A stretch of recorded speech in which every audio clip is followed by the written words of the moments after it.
La sagesse de Luqman et son fils. Par une fin d'après-midi, sous un figuier vieux comme le monde, Luqman, le sage, s'assit avec son fils Zaïd. La lumière du crépuscule filtrait à travers les feuilles, dorant leur visage. Luqman sentait le moment venu de tracer, pour son fils bien-aimé, la carte de la vie juste.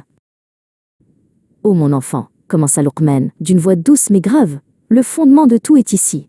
Ne donne jamais d'associé à Allah. L'associationnisme est la plus terrible des injustices. » Il marqua une pause, laissant le poids de ses mots flotter dans l'air calme.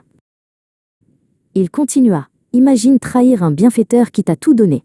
Ce serait une trahison. Comment pourrions-nous alors attribuer les grâces de celui qui a créé les cieux et la terre à des rivaux qui ne créent rien?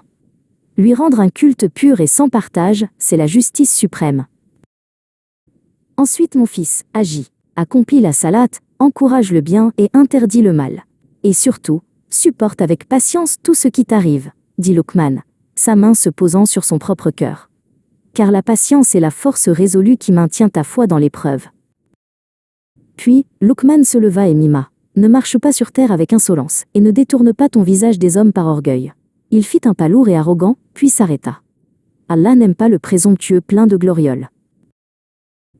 Sois modeste dans ta démarche et baisse ta voix, Zaïd. Luqman s'assit de nouveau, sa voix n'étant qu'un murmure clair. Vois-tu, le braiement de l'âne est la voix la plus détestée. La douceur dans la parole et l'humilité sont la parure de l'âme. Luqman aborda les dettes du cœur. Sois reconnaissant envers moi et tes parents. C'est vers moi que tout retournera. Souviens-toi des nuits blanches de ta mère, de ses sacrifices. Le visage de Luqman se fit plein de tendresse en évoquant la mère. Cependant, mon enfant, ajouta-t-il, un regard plein de discernement, si tes parents te commandent l'association, ne leur obéis pas. Mais, quoi qu'il arrive, reste avec eux en ce monde de façon convenable. Pour finir, Luqman prit un grain de moutarde et le plaça sur une petite pierre. Tout ce que tu fais, fût-il le poids d'un grain de moutarde, caché au fond d'un rocher ou dans les cieux, Allah le ramènera. Car Allah est infiniment doux et parfaitement informé. Luqman prit son fils dans ses bras.